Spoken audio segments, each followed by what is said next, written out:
Assalamualaikum warahmatullahi wabarakatuh. Selamat malam teman-teman semua dan juga Pak Eko. Di sini kami izin presentasikan terkait produk asuransi umum atau kerugian, khususnya spesifikasi kendaraan bermotor. Dari kami kelompok 7 dengan anggota saya Cindy Faizaulia Viva. Adapun anggota lainnya yaitu Najwa Bushro dan juga Revana Juni Farisma. Next. Baik, di sini kami menggunakan polis dari asuransi kendaraan bermotor Syariah Indonesia yang diterbitkan oleh PT Asuransi Askrida Syariah sebagai pengelolanya. Nah, objek asuransinya adalah kendaraan roda 2 atau lebih yang digunakan di jalan umum. Nah, polis ini juga menjelaskan bahwa asuransi syariah itu bertujuan untuk tolong-menolong antara peserta melalui data baru yang dikelola sesuai dengan prinsip syariah. Nah, produk ini mencakup perlindungan terhadap kerugian kendaraan dan tanggung jawab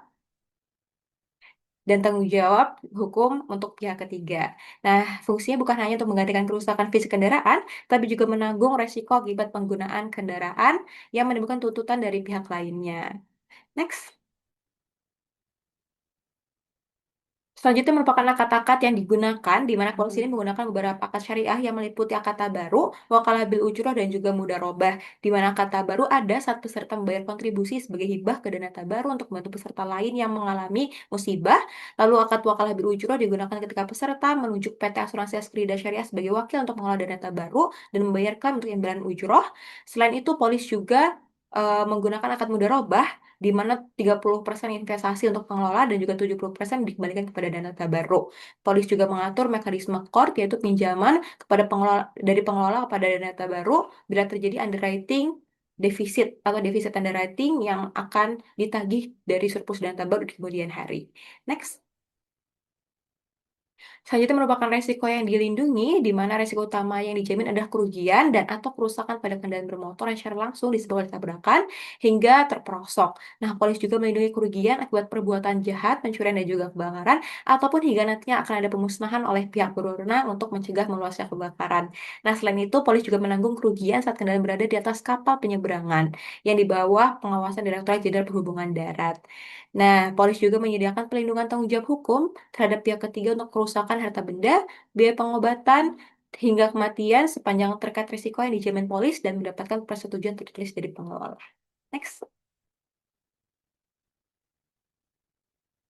Ya. Baik, demikian kami lampirkan yang merupakan polis yang kami ambil untuk menjadikan rujukan pada pembahasan malam ini, di mana merupakan polis asuransi kendaraan bermotor Syariah Indonesia dari PT Asuransi Askrida Syariah. Dan juga nanti akan kami lampirkan di dalam file terlampir yang juga akan memuat link dari video penjelasan yang telah kami paparkan di malam hari ini. Demikian kiranya penjelasan dari kami kelompok 7. Atas perhatiannya kami coba terima kasih dan mohon maaf apabila terdapat banyak kesalahan. Kepada Allah kami mohon ampun, kami akhiri wabillahi taufiq wal hidayah. Wassalamualaikum warahmatullahi wabarakatuh.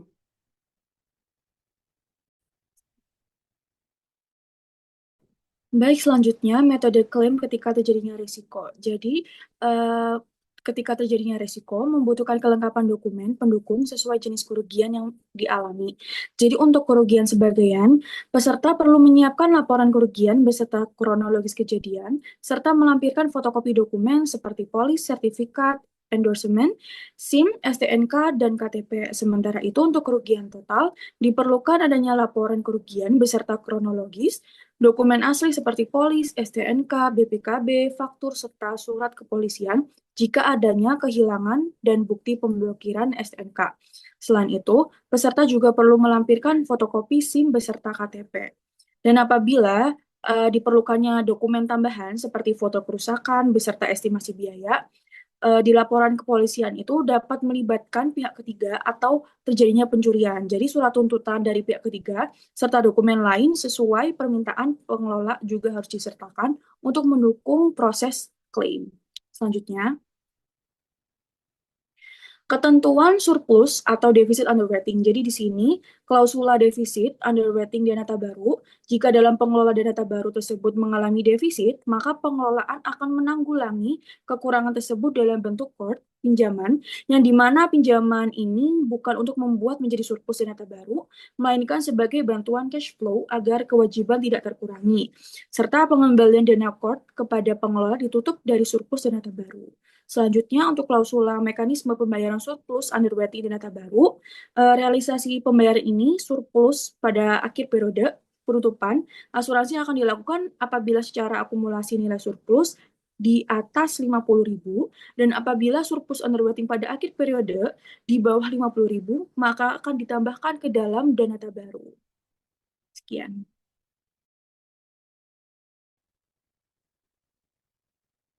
Baik, selanjutnya mengenai cakupan yang tidak dijamin.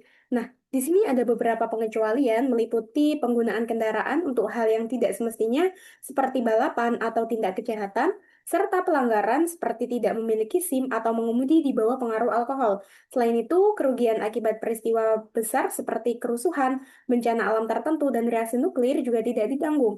Polisi juga mengecualikan kerusakan tertentu seperti perlengkapan tambahan yang tidak terdaftar serta kerugian langsung seperti kehilangan keuntungan. Next. Selanjutnya mengenai metode perhitungan dan pembiayaan dana baru. Nah, yang pertama dari sisi sumber dana. Jadi, dana baru itu berasal dari kontribusi peserta, di mana kontribusi ini tidak seluruhnya untuk perusahaan, melainkan dibagi menjadi dua bagian, yaitu dana baru sebagai bentuk hibah untuk tolong-menolong antar peserta, dan ujroh sebagai imbalan jasa pengelolaan bagi perusahaan.